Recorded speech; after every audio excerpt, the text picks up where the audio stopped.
Hi Jackie, this is LCE Graphics here. I believe Joe showed you earlier in the previous video how the cutting blade was actually turned sideways, possibly from when he jammed it. We went ahead and straightened it out. The screw was tight, so it must have got hit real hard just to turn that blade. But I went ahead and straightened it back out. We're going to go ahead and start stapling.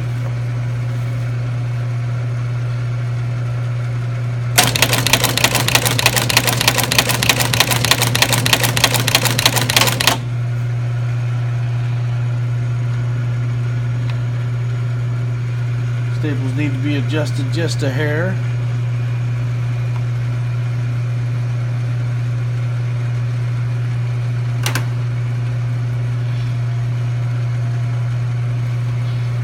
Alright.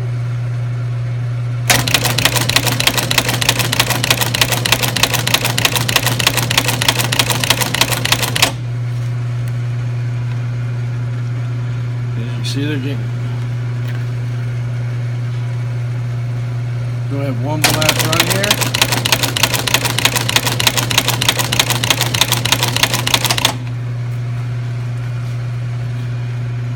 As you see, stapling and performing the way it's supposed to.